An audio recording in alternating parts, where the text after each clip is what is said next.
ఒక మంచి డాక్టర్ ఉన్నాడు. అతనికి చాలా మంచి పేరుంది. అతను ఏదైనా ట్రీట్మెంట్ చేస్తే ఎటువంటి జబ్బు అయినా తగ్గిపోయేది. అంతటి బ్రహ్మాండమైనటువంటి ఆయన పేరు తెచ్చుకున్న డాక్టర్, మంచివాడు. ఆయన దగ్గరికి వెళితే ఏ జబ్బు అయినా తగ్గిపోతుంది, అందులో ఎటువంటి సందేహం లేదు అని చెప్పిన అంత మంచి పేరు తెచ్చుకున్నాడు ఆ డాక్టర్. అయితే ఒకసారి ఊహించినటువంటి సంఘటన కూడా జరిగింది. వాళ్ళ మేనల్లుడికి ఒక జబ్బు చేసింది. ఆయనకి ఒక కురుపు వచ్చింది వీపు మీద. ఆ కురుపుతో పాటు జ్వరం వచ్చింది. ఆయన దగ్గరకు తీసుకెళ్ళారు. మామూలు కురుపులే, ఏముంది, తగ్గిపోతుంది అని చెప్పని వాళ్ళు డాక్టర్ ట్రీట్మెంట్ చేశాడు. వాళ్ళ మేనమామ డాక్టరే కాబట్టి. అయితే తగ్గలేదు. ఒకరోజు చూశారు, 2 రోజులు చూశారు, జ్వరం కూడా రావడం మొదలుపెట్టింది. ఇదేమిటి, ఒక్క రోజులోనే నేను ట్రీట్మెంట్ చేస్తే తగ్గిపోయేది ఎవరికైనా కూడా, మా మేనల్లుడికే తగ్గకపోవడం ఆశ్చర్యంగా ఉందని చెప్పని కొన్ని ఆ కురుపు ఏమిటా అని చెప్పని పరీక్షలు చేస్తే అది క్యాన్సర్ కింద మారిపోయింది. చాలా ఈ విషయం ఆ అబ్బాయి తల్లిదండ్రులకు చెప్పారు.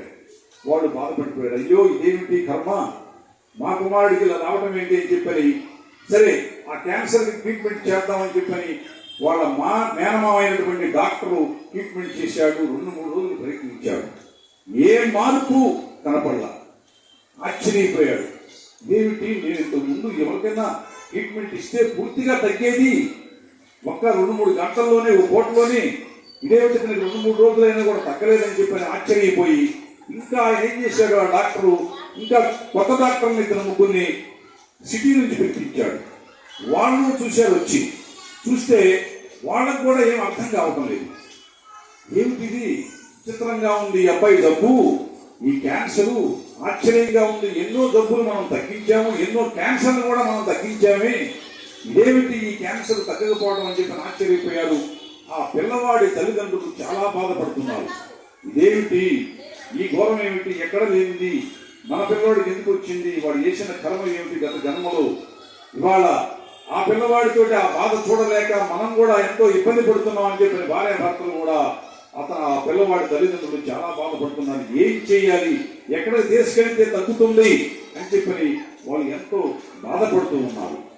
అయితే ఇటువంటి సందర్భంలో వాళ్ళకి ఎవరో సాయి భక్తులు కలిసి, అమ్మ మీ అబ్బాయిని ఒక్కసారి షిరిడి తీసుకువెళ్ళండి, ఏమో బాబా దయ వల్ల అక్కడ తగ్గితే తగ్గచ్చు, సాయినాథుడి కృప వల్ల ఎటువంటి జబ్బులు కూడా ఆయన తగ్గిస్తున్నాడు, అందులో ఎటువంటి సందేహం లేదు, మా మాట విని ఒక్కసారి షిరిడి తీసుకెళ్ళండి అని చెప్పని సలహా ఇచ్చారు వాళ్ళు.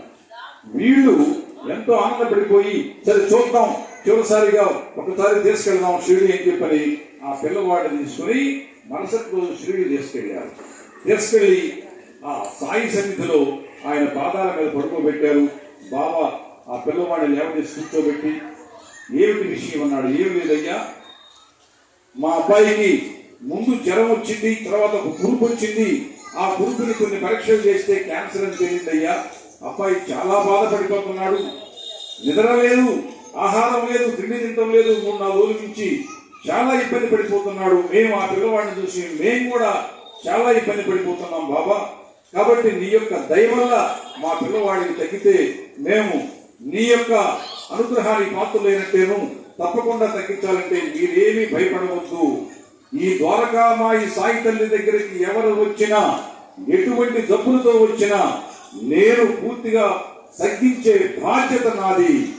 ఇక్కడ ఈ ద్వారకామాయి సాయి తల్లి అందుకే మీకోసం ఉంది, కాబట్టి మీరేం భయపడవద్దని చెప్పని సాయినాథుడు కొంత విభూతి తెచ్చి ఆ పిల్లవాడికి ఆ కురుపు ఎక్కడుందో కురుపు మీద పూశాడు.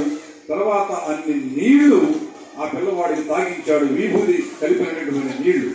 ఎప్పుడైతే ఆ కురుపు మీద విభూతి పూసి ఆ నీళ్లు తాగించాడో, విభూతి కలిపిన నీళ్లు, ఆ పిల్లవాడికి ఒక 5-6 నిమిషాల్లో కొంచెం ఉపశాంతి కలిగింది.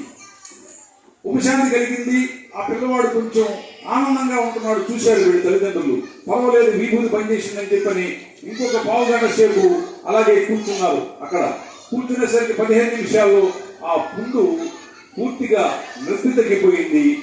ఇక జ్వరం కూడా తగ్గిపోయింది.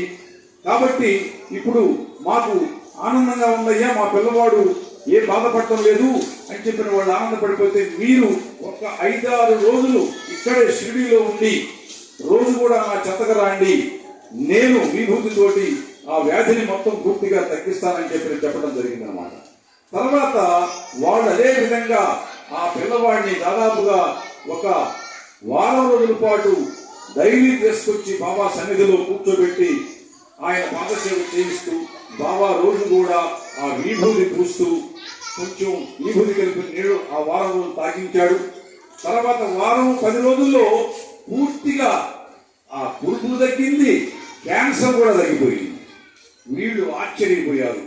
బాబా నీ దయ వల్ల మహాత్మా మా పిల్లవాడు ఇవాళ కురుపు తగ్గిపోయింది, లోపల క్యాన్సర్ కూడా పూర్తిగా తగ్గిపోయి ఉంటుంది, అందులో ఎటువంటి సందేహం లేదు.